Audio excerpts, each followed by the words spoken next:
time on this one, but certainly get straight to it, because Tshwane Executive Mayor Dr. Nasiphi Moya says the city is making real progress in tackling crime with new quarterly public safety reports aimed at improving transparency as well as accountability.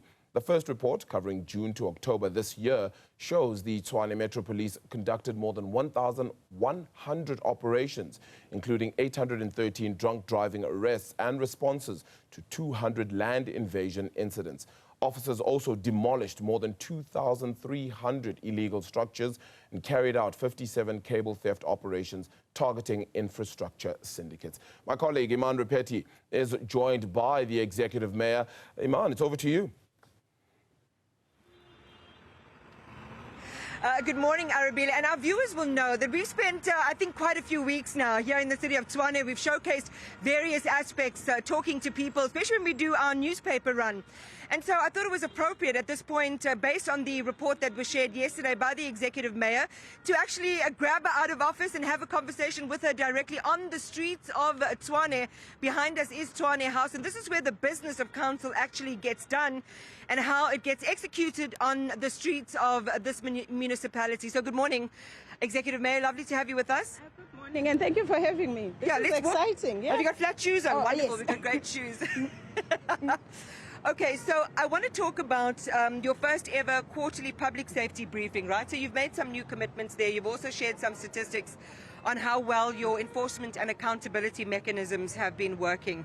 Just talk to us a bit about that. Yeah, so it was important that we start with the reporting, because that's the accountability that we obviously have to enforce between ourselves and the residents. One of the 6 priorities that we announced at the State of the City address, in which our IDP and all the plans and the budget are based on, includes the issue of the safety and security of our residents. And we've never really come back to them. We've come back on a lot of issues on finances, we've come back on issues of service delivery, but we actually have not come back to say, are you safe in the city of Tshwane? And of course, the minister then released the crime stats. We then said at the back of that, let's also release in terms of the performance in ensuring that the residents understand how safe or unsafe they are. But it's been impressive stats in terms of the work that both the law enforcement and the emergency and disaster management department is doing. So that's something that we want to continue on a quarterly basis. So we've just shared in the introduction there that Arabile shared with our viewers some of the numbers in terms of enforcement, the DUIs and so on. When you look across your city, I mean, what are some of the areas where you think the most vulnerable of your citizens are living, and what are you doing to address their sense of safety and security? So there are townships, we'll start there. There are townships that we know are popular for being unsafe. Jukulane in Soshanguve is one of them. Attridgeville, we've had cases of extortions that the residents are reporting, and Temba and Mamelodi East on issues of GBV and femicide. So we know those areas. Generally, informal settlements are unsafe. Because obviously there's this uncontrolled nature of most of informal settlements. So what we have done is to partner up with SAPS. So we've got a partnership that we have with SAPS at a national level, where we work together. We collaborate on resource allocation. We do the same with the Premier under the Community Safety Department, where we bring together our resources, where we fight crime together.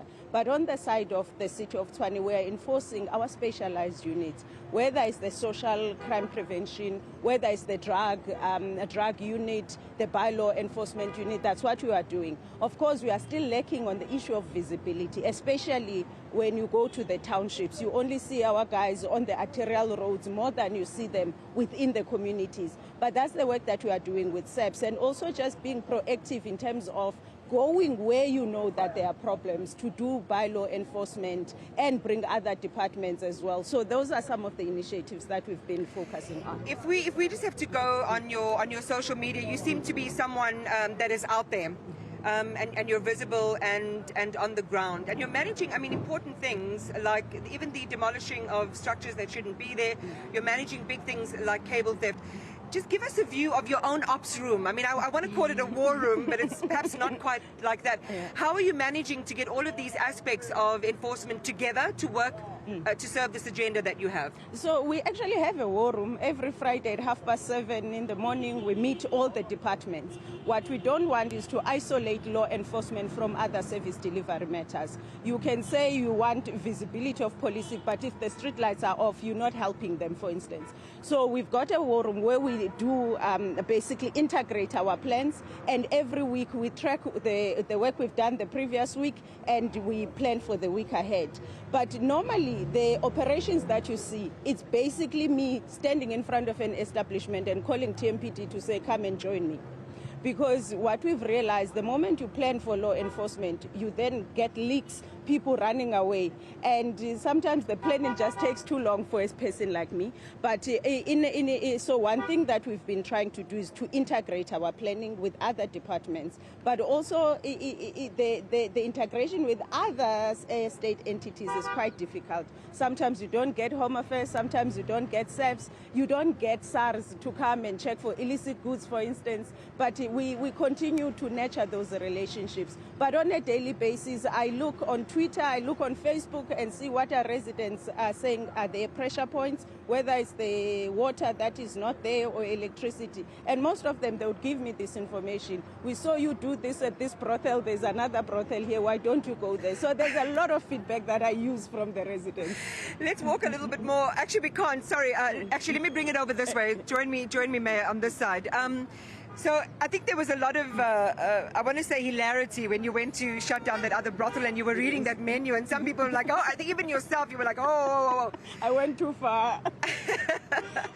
But as I look around the city, I mean, and we in the precinct of the Bridget Mabandla Justice College, we'll talk about why this location is important for that reason.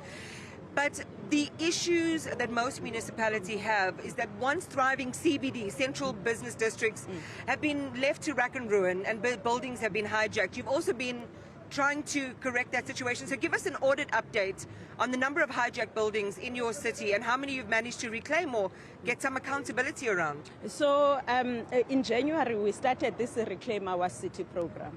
And we were focusing on law enforcement, on cleaning the CBD, as well as reclaiming the derelict buildings. Some belong to us, some belong to province, some belong to national government, public works. So we have established that bad building subcommittee, where they're done with the first phase of their work, where we went to our buildings and said, but who's occupying? And we can't, there are people who are paying rent, who are connecting illegally to our services, and we've managed to take about 8 buildings that we have now put to the market, to say the market must then come on board, whether for student accommodation or social housing or just office business precincts.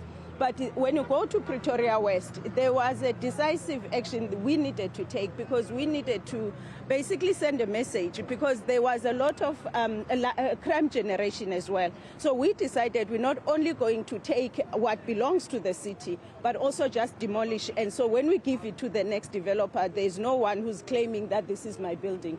So that one was very important in that regard.